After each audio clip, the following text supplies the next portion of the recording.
Assalamualaikum warahmatullahi wabarakatuh. Selamat pagi. Semoga tetap dalam keadaan sehat selalu ya, walaupun kita belajar dari rumah. Eits, jangan kecewa. Hari ini, Ibu Riyama akan mengajak kalian bersama untuk belajar mengenai suhu. Suhu selalu dibicarakan dalam kehidupan sehari-hari. Nah, sekarang Ibu mau bertanya, apakah kalian pernah pada saat sedang sakit demam, dahi kalian disentuh oleh ibu kalian, seperti gambar berikut ini. Bagaimana? Apa yang dirasakan oleh ibu kalian? Tangan Ibu Nani merasakan panas, Bu. Betul sekali. Dapat disimpulkan bahwa suhu adalah besaran yang menyatakan ukuran panas atau dinginnya suatu benda. Tetapi, apakah indera perasa sebagai alat ukur yang handal? Jawabannya tentu tidak. Hal ini dikarenakan indera perasa tidak dapat menentukan kuantitas suhu yang dialami pada saat anak sedang sakit demam, sehingga solusi yang tepat untuk alat pengukur suhu yang handal adalah termometer dengan satuan internasional Kelvin. Ketika anak sedang sakit demam, ibu akan melakukan pengukuran cek suhu tubuh dengan menggunakan termometer, contohnya termometer digital. Untuk mengetahui lebih dalam mengenai konsep suhu, mari kita lakukan percobaan berikut. Lakukan kegiatan penyelidikanmu serta analisismu dalam LKPD yang telah Ibu berikan.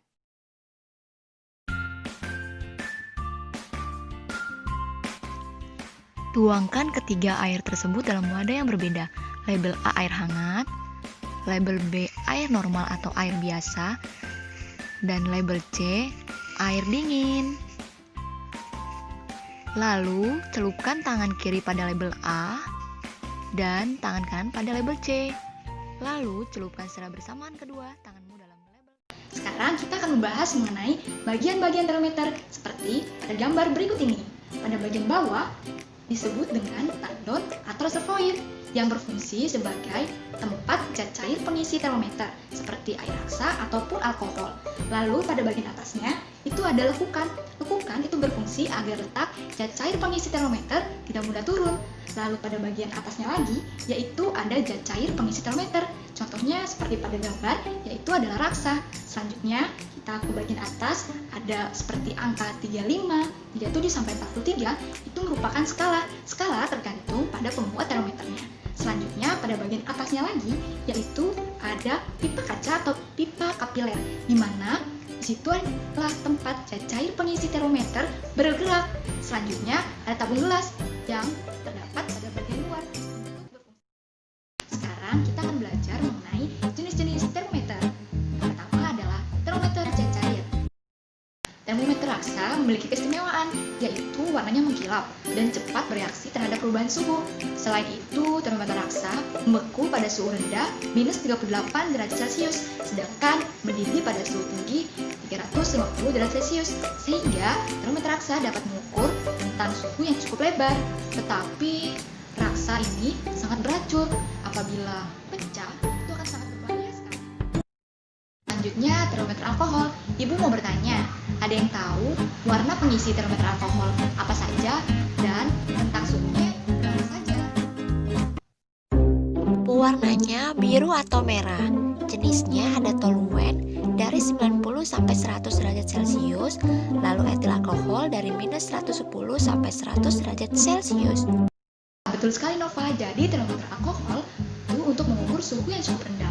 Termometer alkohol ini tidak seberbahaya raksa dan mudah menguap, sehingga yang lebih aman untuk mengisi termometer adalah ada termometer klinis atau suhu badan yang biasanya mengukur suhu badan manusia dengan rentang suhu dari 35 derajat Celcius sampai 42 derajat Celcius, dan pipa di bagian bawah dekat lambungnya itu dipersempit sehingga pengukurannya lebih teliti. Termometer bimetal, dia artinya dua, metal artinya logam, sehingga termometer bimetal adalah termometer yang terdiri dari dua logam yang menjadi satu. Nah, jika suhunya berubah, bimetal akan melengkung. Di era pandemi COVID-19 ini, ada termogan yang diperuntukkan untuk mengukur suhu tubuh manusia. Kalau yang tadi, yang di atas 1000 derajat Celcius adalah termogan industri. Kalau yang diperuntukkan untuk suhu tubuh manusia, yaitu disebut dengan termogan klinis, yang rentang suhunya dari 35 derajat Celcius sampai 42 derajat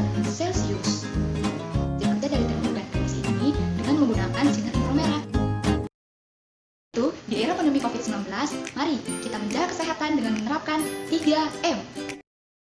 Agar lebih paham lagi mengenai alat ukur suhu dengan termometer, mari lakukan percobaan berikut dan lakukan penyelidikan serta analisismu sesuai dengan KPD yang Ibu berikan. Awal 30 derajat Celcius. Ukurlah suhu air pada label A, yaitu air hangat, dengan menggunakan termometer alkohol. Lalu catat hasil ukur suhunya.